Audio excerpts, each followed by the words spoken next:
Para alguém ter uma vida muito boa, alguém terá que ter vida má. Para servir os que estão bem.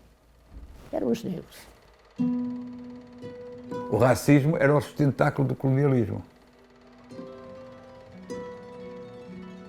Claro que havia muito racismo. Se ainda há hoje, como é que não havia numa colónia que por si só é o sistema puro do poder e da submissão?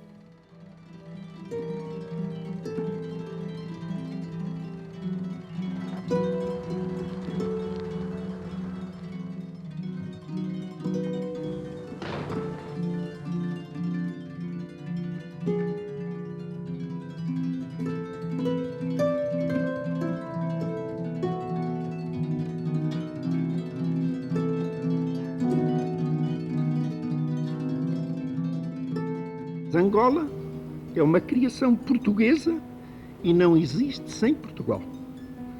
A única consciência nacional vincada na província não é angolana, é portuguesa, como não há angolanos, mas portugueses de Angola. Moçambique só é Moçambique porque é Portugal. Desfeito o cimento que nos liga e que os faz parte da nação portuguesa, não haverá mais Moçambique, nem na história, nem na geografia.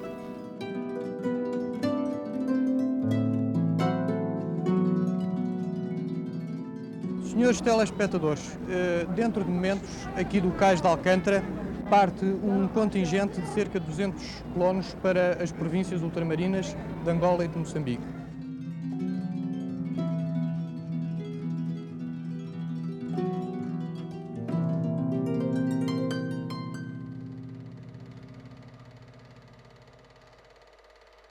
Era preciso uma carta de chamada. Só se ia para Moçambique, se houvesse alguém que Moçambique a dizer podem vir, eu tenho aqui condições para vocês cá viverem. O meu pai emigrou depois da Primeira Guerra Mundial, foi para Moçambique e entrou na carreira da administração colonial. Meu pai foi com carta de chamada, a minha mãe estava para ir com ele, com a minha irmã, mas quando estavam para ir descobriu que estava grávida de mim. E depois teve que esperar até aos 6 meses, que eu tivesse 6 meses para poder fazer a viagem, por causa das vacinas.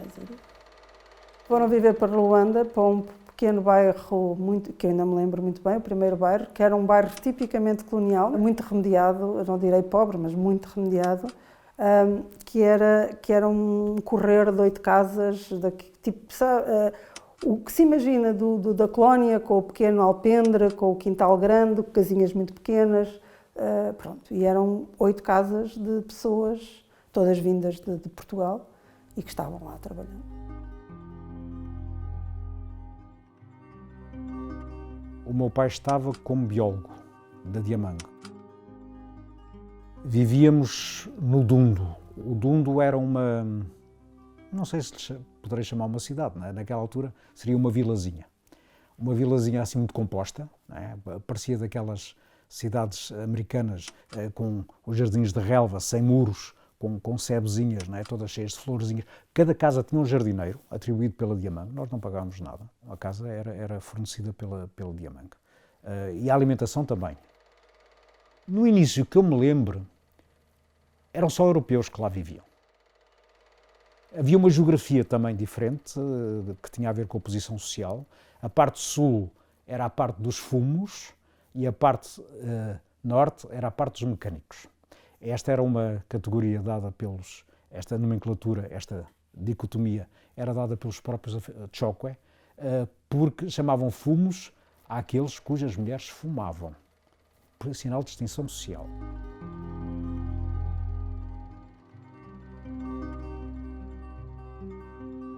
O meu pai era militar, estava ligado a um setor de engenharia civil e aconteceu eu ter nascido quando ele estava em Angola, a construir pontes no sul de Angola, e acabaram por se apaixonar por Angola. E, quando passou a disponibilidade na tropa, ficou por lá.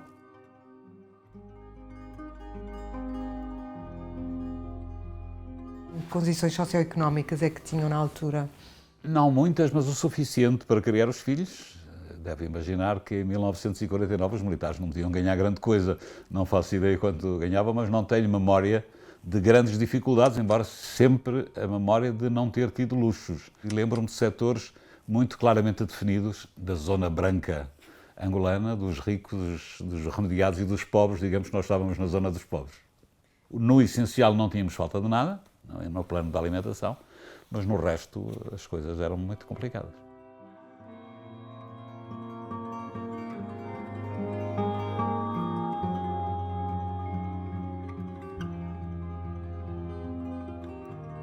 Eu nunca conheci nenhuma fazenda em Angola, nunca conheci nenhum rico em Angola.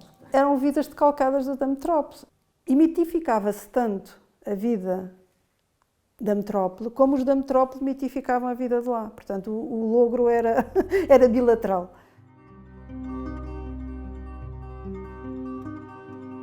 Todo este modelo de réplica da vida da metrópole lá, num contexto completamente diferente, em termos de clima, em termos de tudo, provocava muito sofrimento.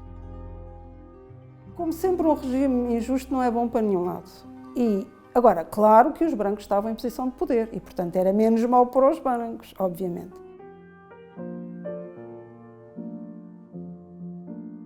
Nós éramos educados, nós, os filhos de colonos, éramos educados na escola primária a cantar cantigas sobre as flores, as plantas de Portugal continental, que não existiam lá. Portanto, nós cantávamos e onde é que estavam as palavras que nomeavam as plantas de lá? Eram os negros que as tinham. É a linguagem do espaço, da terra, das colinas, das árvores, dos caminhos, dos bichos. Era a linguagem. Nós não possuíamos essa linguagem. Portanto, não possuíamos aquele espaço. Mas o espaço era nosso, porque éramos soberanos do território. Está a ver como isto é artificial e potencialmente esquizogénico. Luanda, 1970, Centro de Trabalho, Cérebro e Coração de Angola, é, por outro lado, um recanto paradisíaco de paisagens maravilhosas. Na água tépida do Atlântico, feito lago, se retemperam os corpos para as tarefas da vida.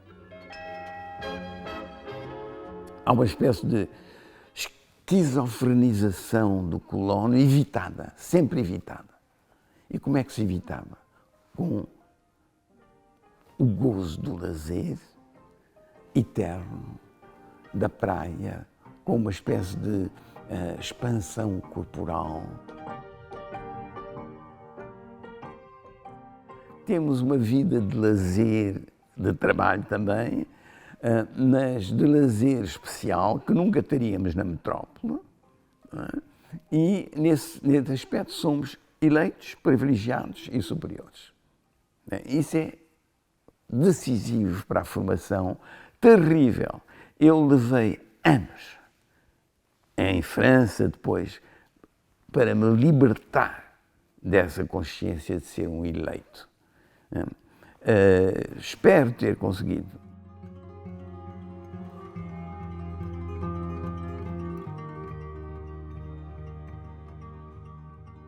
A maneira de ser portuguesa, os princípios morais que presidiram aos descobrimentos e à colonização fizeram que em todo o território nacional seja desconhecida qualquer forma de discriminação e se hajam constituído sociedades plurirraciais impregnadas do espírito de convivência amigável e só por isso pacífica.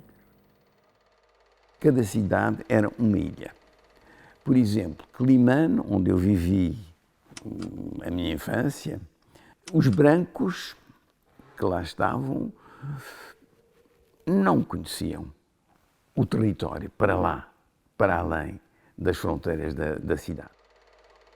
Havia uma terra de ninguém entre o Lupango é o nome que se dá à povoação europeia, e depois o sítio onde moravam os africanos.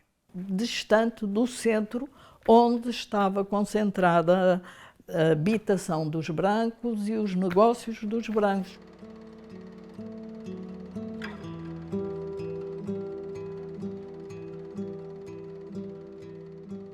No meu bairro não vivia nenhuma família negra. Onde é que os negros viviam?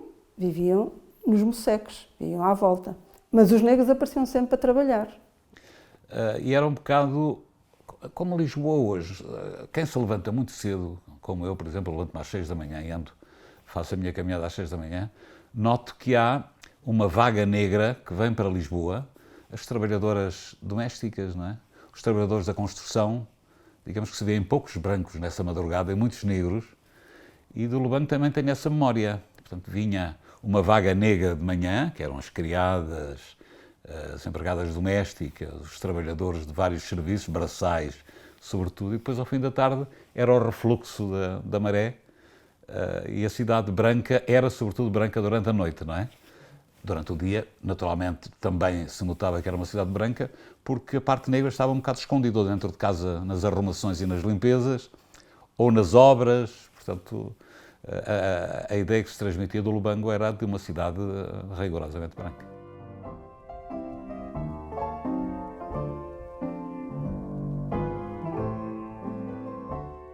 O verdadeiro contacto que tínhamos com os negros, com a população negra, eram os que trabalhavam em casa, não eram os domésticos. Imagino que é uma criança, filho de colono, aos 4 anos, 5 anos, mandar em 5 criados. Então há um menino de 5 anos que levanta um dedo e o criado obedece.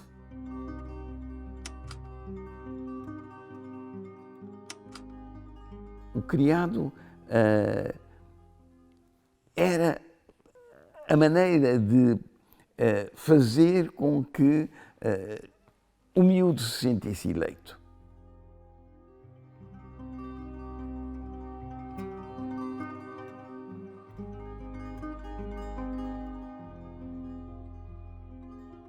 Havia o lavadeiro, que muitas vezes também servia de empregado de mesa. Havia o cozinheiro e depois havia o boia cook, o ajudante cozinheiro. Nós tínhamos um cozinheiro, tinha um empregado de casa que faria as limpezas, tinha uma costureira, ou seja, era uma hoste de pessoas ali ao nosso serviço. Eu hoje penso como é que eu, com as ideias que tinha, não me preocupava que eles não tivessem colchão. Não tinham colchão. A cama deles era 4 paus, 4 pés, tábuas, e ele dormia enrolado, não tinha lençóis, dormiam enrolados em cobertores em cima de pau. E eu não pensava nisso. A alimentação deles era farinha ou arroz, mas o arroz era dia de festa, farinha, e depois era o caril, que era camarão seco com óleo, e comiam à mão. E nós achávamos natural. Como é que era possível? Havia um embutamento da sensibilidade, mas ao mesmo tempo, cá em Portugal, eu enquanto estudante, não fazia diferença nenhuma entre um colega negro e um colega branco, mas chegava a Moçambique, onde eu tinha crescido, onde eu tinha os meus pais, onde eu tinha a minha família, etc. Os negros passavam a ser uma subespécie.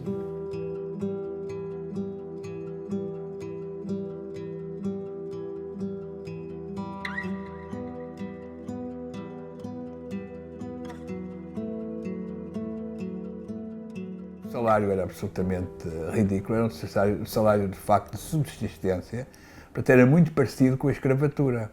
Ou seja, eles eram mantidos em vida com o mínimo de alimentação, mas em trabalhos forçados, eram obrigados a trabalhar, e se não trabalhassem, não podiam viver na cidade e podiam ser presos por não trabalharem.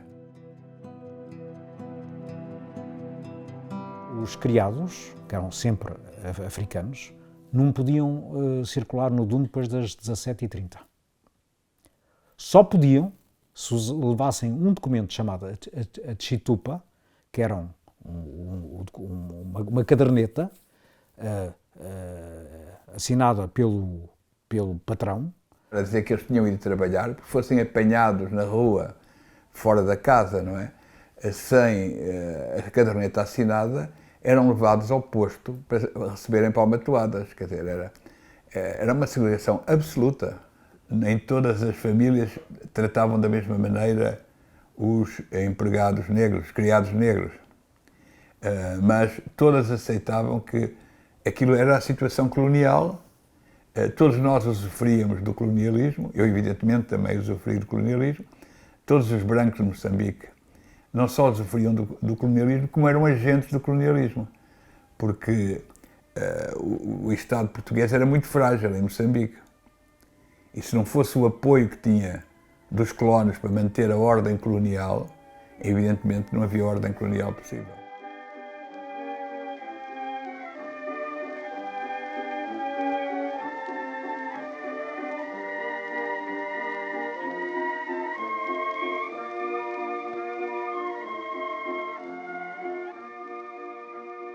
Em Moçambique não havia banco nenhum a dizer brancos somente ou pretos somente. Podiam se sentar à vontade. Mas depois batiam, não reconheciam direitos nenhuns, obrigavam-nos a trabalhar. Era horrível. Eu conhecia um senhor que era recrutador. A profissão dele, o que é ser recrutador? Era ir às aldeias, apanhar os homens e levá-los para as companhias, para eles trabalharem à força. E depois era contratos por 6 meses, e eu um dia perguntei, mas porquê que não há mais de 6 meses? É que eles ao fim de 6 meses já sabem muito, mandam-nos outra vez para a aldeia e vão buscar outros ingênuos que não reclamam, não refilam, não aceitam tudo.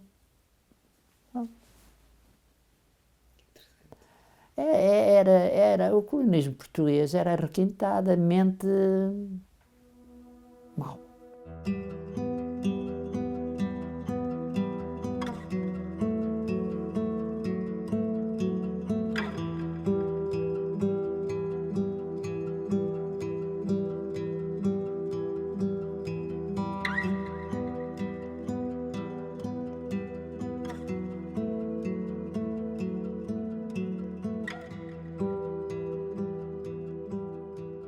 Jovem negro que eu conheci bem, foi apanhado numa plantação para ir para a tropa, porque não havia serviço militar obrigatório para os negros, nem havia serviço militar obrigatório em Moçambique para ninguém, não é? Ele foi apanhado à força. Quando a determinada altura quiseram que precisavam de soldados, já tinha começado a guerra, e pediram ao administrador de Vila Peri, o Chimoio, que lhes enviasse voluntários negros para o exército. Ele mandou-os amarrados com uma corda, porque era um indivíduo contra, e disse, aí vão devidamente amarrados os 30 voluntários que me pediu. Aliás, o bispo da Beira, Dom Sebastião Soares de Rezende, declarou, quando chegou à Beira nos anos 40, que na Beira havia escravatura. E nos anos 50, já depois de eu ter chegado, ele disse, na Beira continua a haver escravatura, e escravatura muito dura. A palavra certa era escravatura. O eufemismo era trabalhos forçados.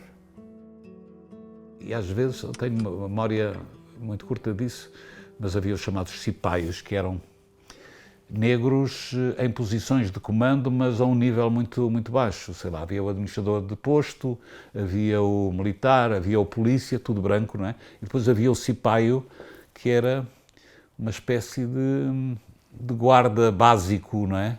O cipaio era uma figura temida, um pouco simpática, temida, assim, e que exercia, enfim, alguma violência resultante de ordens que recebiam da parte branca, do administrador ou do seu superior. Eu lembro-me, quando os meus pais estavam em Caia, na Zambésia, e eu lembro que estava sentada na varanda e a certa altura vejo passar, imagino como se vê nos filmes, a sensação é que aquilo era um filme. Na estrada, aos pares, talvez uns 12 homens, agrilhoados com correntes ligadas aos tornozelos. Os cipais tinham ido à aldeia mais próxima, arrebanhados os homens à força, tanto que eles iam com as correntes nos pés, e iam para a administração, que depois os metia no comboio e iam para a África do Sul. Isto era o colonialismo português. Não venham com histórias a dizer os portugueses eram os colonos bonzinhos. Não, não eram. Eu vi darem estaladas por nada. Um criado partia loiça, era mandado à administração para levar palmatoadas. E havia a recomendação, não dê palmatoadas na mão que ele tem que trabalhar, dê-lhe dos pés.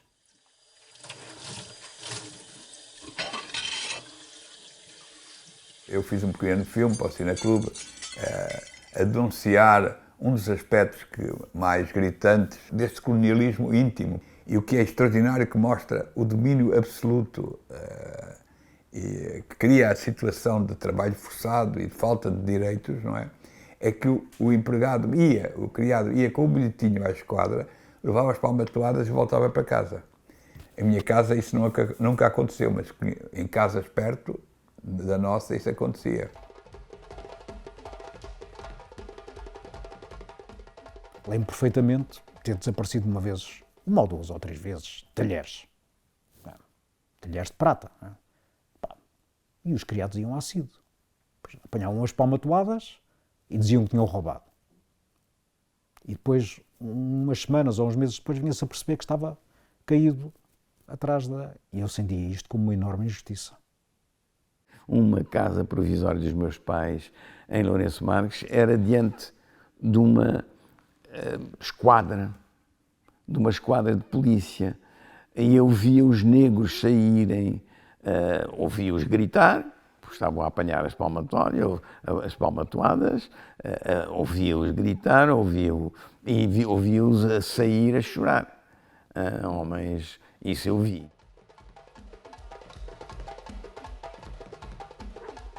A minha descoberta de que havia um racismo e uma segregação racial brutal não foi imediata. Não era muito miúdo, quando cheguei à Beira, tinha 9 anos.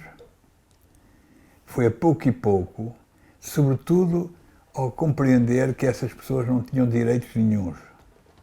E como não tinham direitos, eram vítimas de toda a violência. Um dia vinha da escola, do liceu para casa e vi um jovem negro a ser esmurrado e pontapeado por um conjunto de homens brancos que lhe chamavam todos os nomes. Eu acho que foi naquele momento, ao ver aquela brutalidade total de um jovem, mais ou menos da minha idade, a ser vítima daquela violência, e eu absolutamente impotente para o defender, que eu cheguei a casa e disse ao meu pai: "Ó pai, vi isto, estou nervoso." Eu estava nervosíssimo com o que tinha visto. E o meu pai disse-me isso: "Olha, se ficaste tão mal porque te sentiste impotente." Mas eu senti-me mais que impotente. Descobri que quem não tem direitos, como era o caso dos negros em Moçambique, é vítima de toda a violência. E depois, ao longo da minha estadia em Moçambique, fui, digamos, constatando o que é que significava não ter direitos.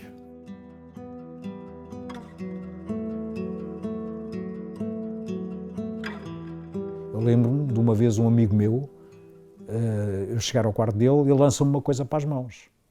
Eu peguei naquilo e quando descubro, era um colar de orelhas.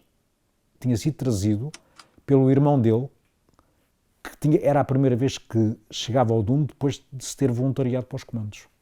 Orelhas de negros, com certeza. Não? Claro. Claro. Eu nem queria acreditar.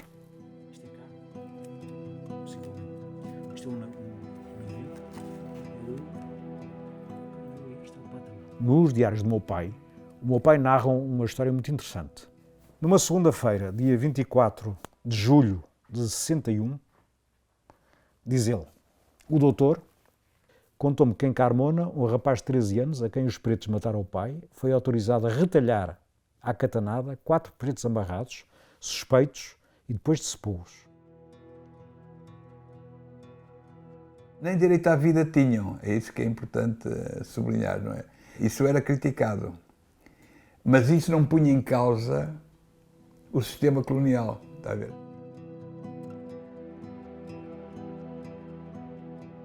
Havia mesmo um corte, é o que eu digo, um muro invisível que separava as duas comunidades. Quando eu cheguei à África do Sul, havia o apartheid. Havia bancos de jardim em que estava escrito só para brancos. Pois bem, em Moçambique não havia nenhum letreiro, mas nenhum negro se sentava num banco onde tivesse sentado um branco. Não era preciso apartheid, o apartheid estava nas coisas. Os negros estavam separados, eram separados docemente, mas irrepressivelmente, inexoravelmente separados e inferiorizados. Qual era a diferença? A mestiçagem. Não é? Diz, Portugal contribuiu para a civilização com a mestiçagem. A mestiçagem era o ato mais violento, regra geral, do colonialismo, que era as mulheres negras serem vítimas da violação, porque não tinham direitos. Uma mulher negra que trabalhava em casa de um homem branco, a possibilidade de ser violada era enorme. E muitas delas depois tinham filhos. Evidentemente que nem todos os mulatos são fruto de um ato de violação. Há muitos mulatos que são fruto de histórias raras de amor, raras porque possivelmente há muitas outras histórias, mas que era difícil de serem assumidas, porque um branco que vivia com uma mulher negra, dizia-se, havia alguns casos, dizia-se que era um cafrializado. Era alguém que tinha abandonado a civilização branca, ou ocidental, europeia, para se juntar à civilização negra. Àquilo que eles consideravam a não civilização, ao mundo selvagem. Mas muitos casos que eu conheci, de pessoas que eu conhecia, que aconteceram, era pura violação.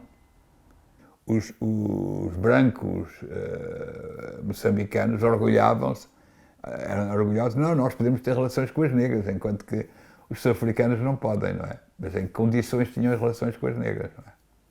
Isso é mesmo talvez a coisa mais brutal e menos assumida, mais escondida do colonialismo português, porque faz parte desta lenda da mestiçagem, não é? Eu conhecia os soldados que chegavam lá, ficavam lá 6 meses depois de combate. E, portanto, à medida que ia crescendo e à medida que os conhecia melhor, eu ouvia coisas e ouvia falar de coisas que eu nem conto. E vi coisas, e vi comportamentos de soldados. Quando pegávamos nas motas e íamos para a estrada de turismo, que era uma zona enlameada, e fazíamos motocross e não sei o quê, às vezes ouvíamos as mulheres no rio a lavarem a roupa, né, geralmente seminuas, não é? E, claro, toda a gente, íamos com soldados, que eram nossos amigos, eles paravam, e obviamente o objetivo era claro, não é? Claríssimo. Era o quê? Era assediar e forçar as mulheres a terem relações, não é? Viu isso? Vi da pior forma. Vi quando uma velha se aproxima e depois vejo um dos soldados atrás dela e pensava eu que ele estava como é dizer, que estava a simular, que estava a ter uma relação por trás, não é? Quando eu me apercebo, não estava a simular coisa nenhuma, estava mesmo a ter a relação. Eu fiquei altamente chocado, altamente chocado. O que é que acha que isso diz sobre a questão do racismo? Com brancas nunca fariam aquilo. Com brancas nunca fariam aquilo. Não é? Nunca.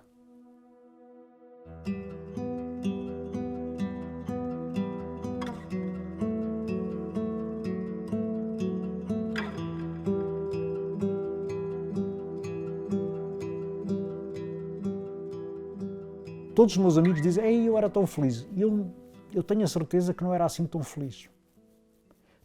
Não era tão feliz porque não tinha a ver nada com consciência política, absolutamente nada. Eu achava até, de certa forma, natural, mas até certo ponto. Chegava a um ponto em que eu ficava inquieto. Mas eles são pessoas.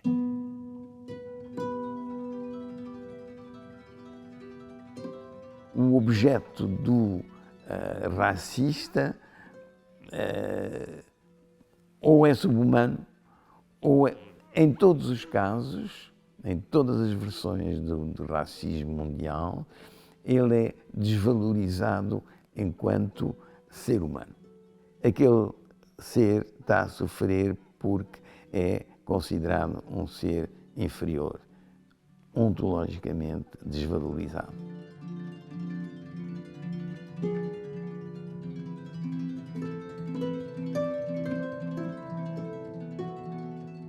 Depois era a percepção geral de que os negros eram menos capazes e que tinham uma série de características que os fazia ser assim. Por exemplo, não eram confiáveis, não se lhes podia pagar o dinheiro ao fim do mês, tinha que se lhe pagar aos poucos porque eles gastavam o dinheiro todo em bebida. Ou eram preguiçosos, eram indolentes, só queriam dançar, não sabiam comer bem, comiam com as mãos o fungo. Todas estas ideias eram passadas às crianças e as crianças naturalizavam isso. Portanto, isso era o que eu pensava também, porque era o que eu ouvia os adultos dizerem, não é? Eu aprendi primeiro a falar quimbundo do que português. Isto era um motivo de preocupação para os meus pais e para os outros brancos, ou seja, eu fui obrigada a esquecer-me de falar, neste caso era quimbundo, porque eu não devia falar assim. Nem devia gostar de fungos, nem devia andar às costas, eu adorava andar nas costas da lavadeira também com o pano. E pronto, fui proibida de fazer isso. Tudo isto para uma criança faz muita moça na estrutura mental com que olhas para os outros. O que é que te lembras mais? De tudo, por exemplo, de uma catequista cortar com grande prazer o cabelo de uma negra porque dizia que aquele cabelo não era decente e era o cabelo da negra, não é? Como ela dizia, a carapinha, que logo por si só já é uma palavra horrível, de uma miúda negra a chorar muito humilhada por lhe estarem a assoá-la e a limpar-lhe os ouvidos, do género, a esterilizá-la para a comunhão. Isso, para mim, é que constituía o maior racismo, porque eram humilhações sistemáticas e de que nem havia consciência que era uma humilhação.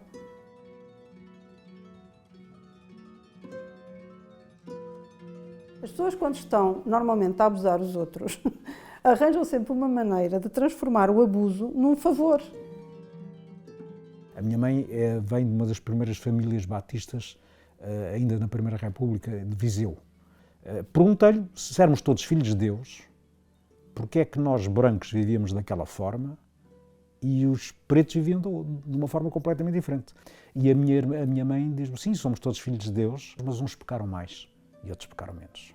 Isso está na cor da pele. Os que pecaram mais estão cor preta, os que pecaram menos. Nós também pecámos, mas pecámos menos e estamos aqui para os ajudar. Até era tido como uma boa ação. Estamos a ajudar esta gente a parecer-se connosco. Não é? Nós éramos o padrão e depois os outros tinham que ser civilizados, tinham que ser educados.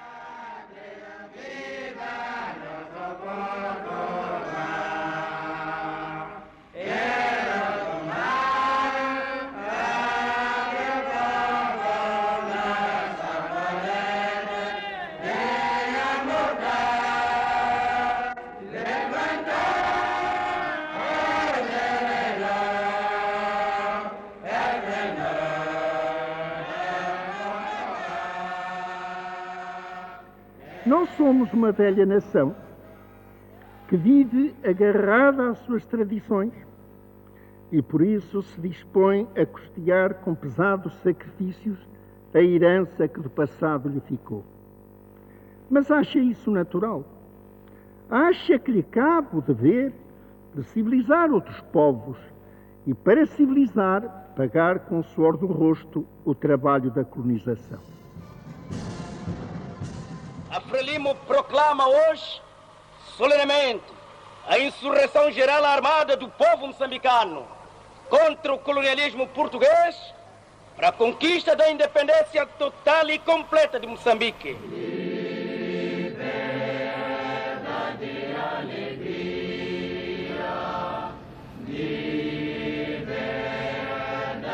alegria.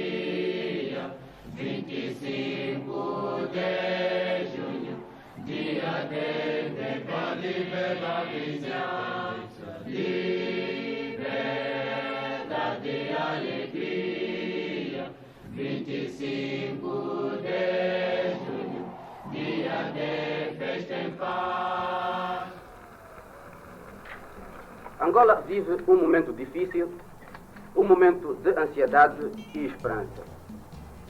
Ânsia de autogovernar, esperança de que o futuro seja prometedor para os seus filhos, que durante quase 5 séculos foram atingidos na dignidade, privados da expressão como povo, deserdados da terra e dos frutos da mesma. O povo angolano sabe quem foi o seu inimigo, o colonialismo.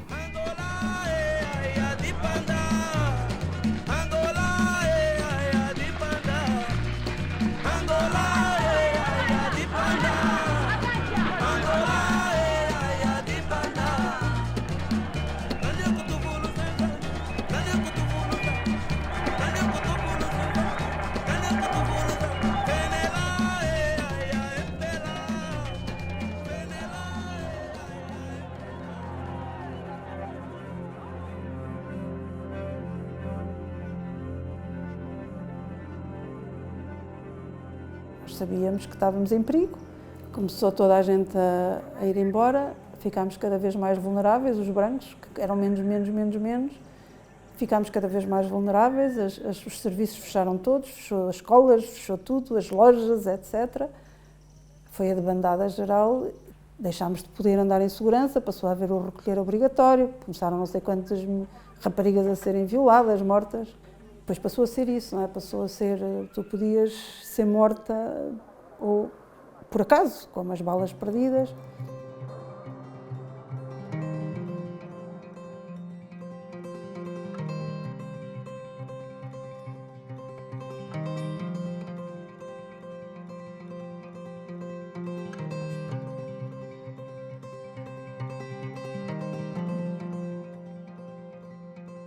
Fomos ficando sem amigos, sem conhecidos, a cidade foi se esvaziando, a própria família foi começando a desagregar-se, até que ficamos só os meus pais, eu e o meu cunhado lá. E só saímos em 1976. No último conflito foi a gota d'água que fez transbordar o copo, não é? Já tínhamos vivido 4 ou 5 conflitos na cidade, alguns deles muito violentos e muito sangrentos, do tipo de estarmos diante de uma arma e não sabermos se no segundo seguinte estaríamos vivos ou mortos, não é?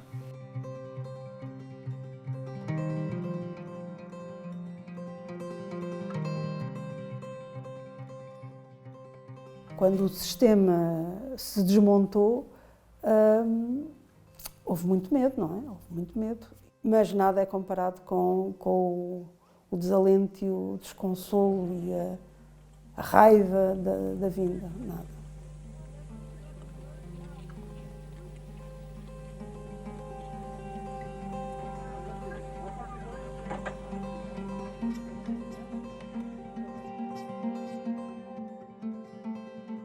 Fui instalado no hotel da Torre, no Restelo, com a família toda, no fundo. Para aí até às proximidades do Natal. Cheguei em março e tinha prometido a mim mesmo que o primeiro Natal da minha filha seria numa casa e não no hotel do Iarno, que era uma coisa horrível. Tomem atenção com os tais famosos infiltradores que estão a já fazer distúrbios ou a provocar, é o nosso inimigo. Esse digo pega nele, põe na rua, como ainda agora fiz em 2 ou 3. Senti ali que havia essa raiva branca, uma raiva visceral, e não tanto relativamente ao MPLA, ao UNITA, ao FNLA, mas mais em relação a Mário Soares e aos capitães de Abril, àqueles que, no fundo, provocaram aquela tragédia, né? Esse ressentimento durou muito tempo e se calhar ainda dura, se calhar ainda há ressentimentos larvares por aí.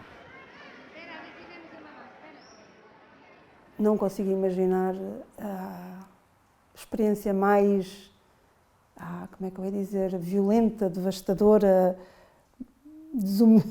desumanizante do que o meu regresso.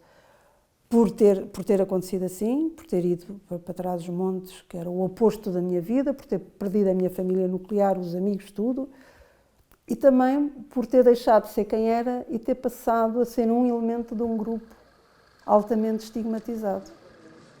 O Autornado era uma figura execrada em Portugal, não era? A do explorador, do inimigo do povo, explorador de negros. Isso notou-se em todas as faixas da sociedade, mesmo as mais desenvolvidas. A própria rádio. Quando eu entrei na rádio era habitual o comentário, bom, só falta trazerem para aqui a palhota ou a tanga. Havia sempre o menosprezo da figura do retornado e demorou muito tempo até sermos integrados mesmo. Tive na escola algumas colegas a dizer que eu era retornada e que racista e que tinha andado a bater nos pretos e que agora estava cá armada em boa. Era o que se dizia dos retornados, não é?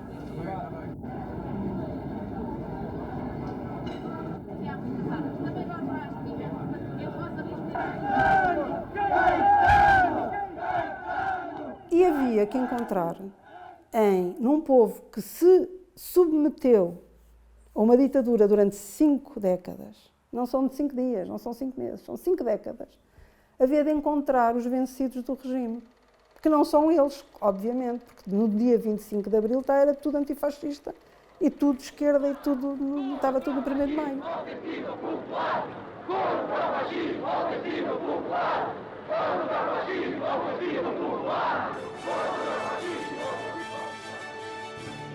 Mudam-se os tempos, mudam-se as vontades.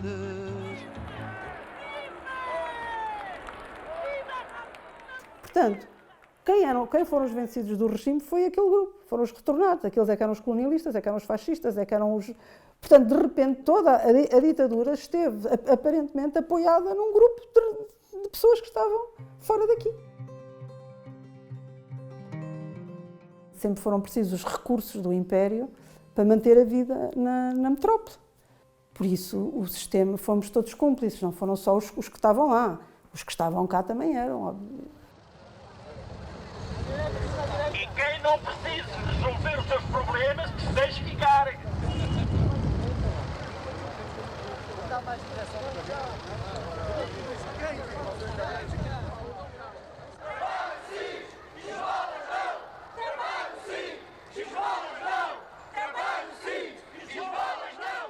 Toda essa gente foi muito mal recebida em Portugal, numa altura após 25 de Abril.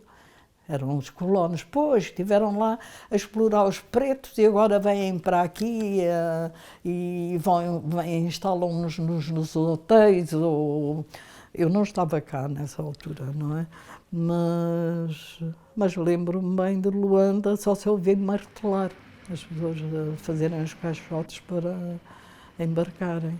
E preferiam destruir a dar, ou deixar, não é? Destruir carros deitados na Bahia e coisas assim.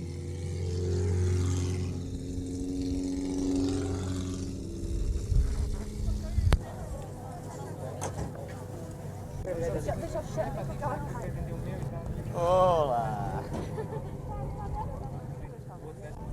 Muitos brancos, que antes de regressarem, foram objetos de grande violência, isso é inegável. Há gente que sofreu muito agora. Os africanos foram colonizados durante séculos, foram escravizados, foram exportados, foram maltratados, Portanto, são situações históricas que não podem ser nem desculpadas, por um lado, nem ignoradas, e que isso deixa marcas.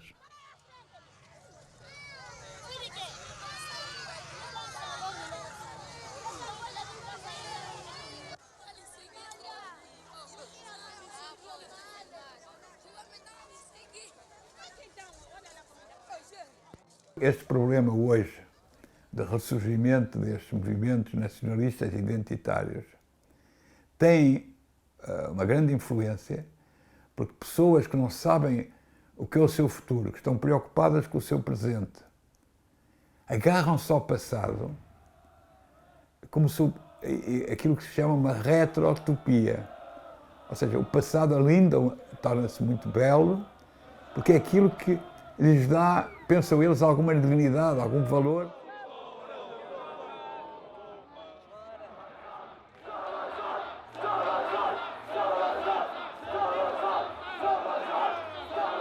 Mesmo hoje, que estamos a comemorar os 50 anos de 25 de Abril, assumir o que foi o colonialismo não faz verdadeiramente parte das comemorações, não é? Mais a parte mais gloriosa do 25 de Abril, da derruba da ditadura, é ainda aquela componente do 25 de Abril que foi completamente assumida, que é a antifascista, que ainda se tornou mais forte porque surgiu um partido de extrema-direita. Mas temos que pensar que esse partido de extrema-direita se assume como um partido racista. E se o racismo em Portugal permite que haja um partido que tenha estes votos todos, é porque o racismo não tinha desaparecido. O racismo que justificava o Império.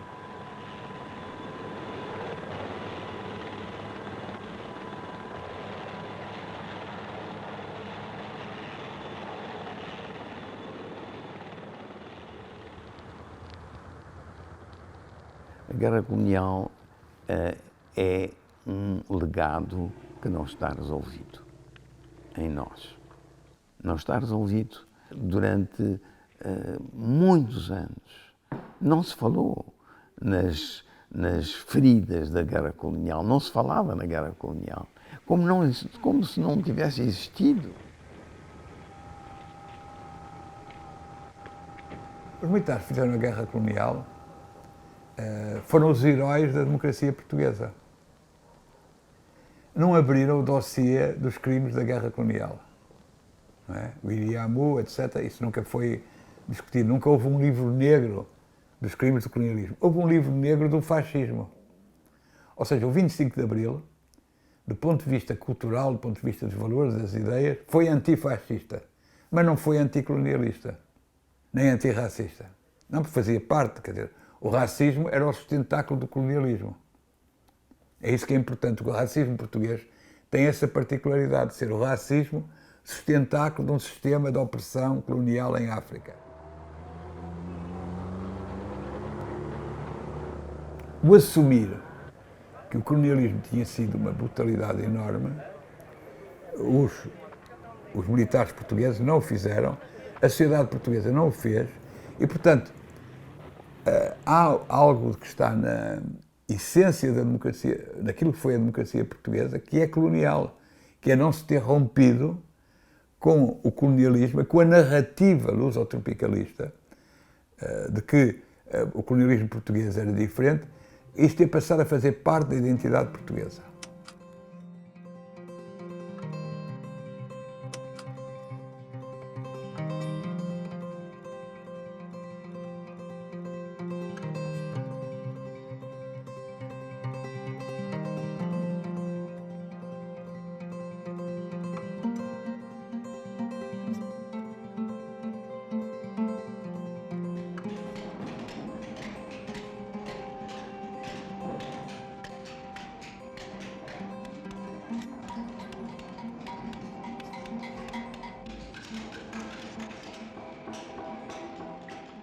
Os portugueses têm o mito de que não são uma pequena nação, mas são uma grande nação porque tiveram uma grande história, não é?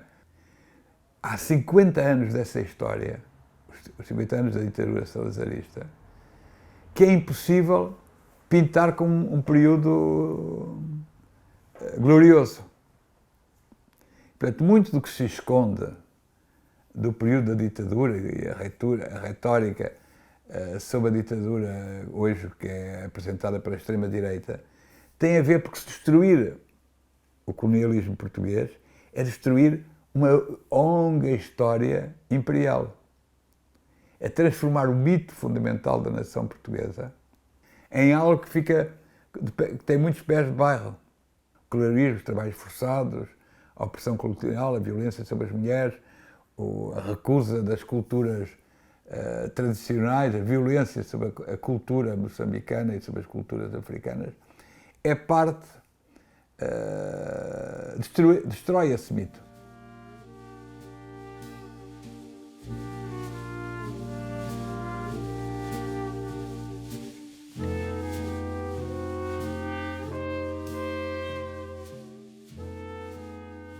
Fundamentalmente, podemos dizer que não se questionava o sistema colonial porque todos beneficiávamos dele.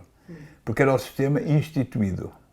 Quer dizer, viver-se nesse ambiente, ou se tem um espírito de revolta enorme, não é? Descobre-se que as pessoas têm que se revoltar contra esse sistema, ou então vive-se nele.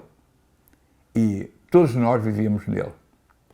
eu racionalmente e intencionalmente eu era profundamente anticolonialista, antirracista. Simplesmente, como digo, parece que adormecias, que estava adormecida em relação ao que podia fazer. Para mim, ainda hoje, é incompreensível. Essa dicotomia sentimental entre o que eu pensava, intelectual, em que eu intelectualmente defendia uma coisa, mas quem me visse atuar não percebia. Quando tu vives num sítio onde há uma violência latente ou expressa, mas se tu estás sempre a ver, tu normalizas e deixa de ser violência para ti.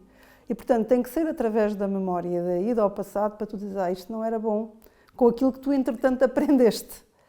Ao reconhecer isto, eu estou a dizer que a minha infância foi passada nesse sítio de violência e estou em conflito com as memórias felizes da minha infância e com as pessoas que eu conheci lá, que gostei muito, inclusivamente com os meus pais, que eram colonos, não é? E eu própria, pequena clona. E isso entra-te num conflito, isso faz um conflito tão grande na tua cabeça que tu tentas não pensar muito a fundo na questão.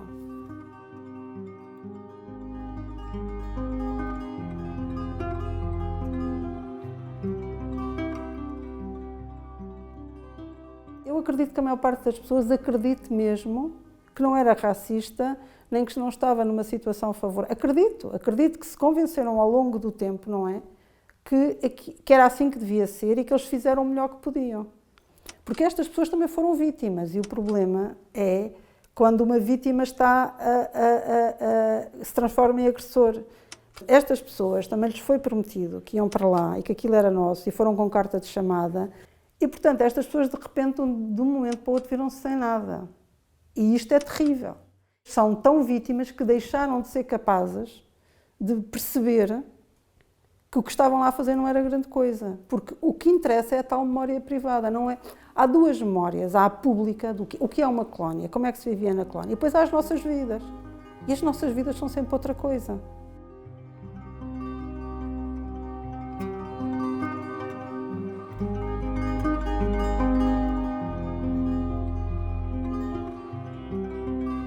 As pessoas não são capazes de fazer é um ato de consciência profundo do que é que, em aqueles melhores anos da sua vida, aquela condição excepcional de vida, era devido a quê? Ao trabalho de quem? Era baseado em que estrutura colonial? Em que estrutura de opressão e de exploração? Que crimes é que viram? Que crimes é que calaram? Que crimes é que não denunciaram? Como usufruíram daquele sistema absolutamente brutal? Como as pessoas usufruíram, a determinada altura da história, da escravatura, não é? Portanto, fazer esse trabalho de consciência não é fácil.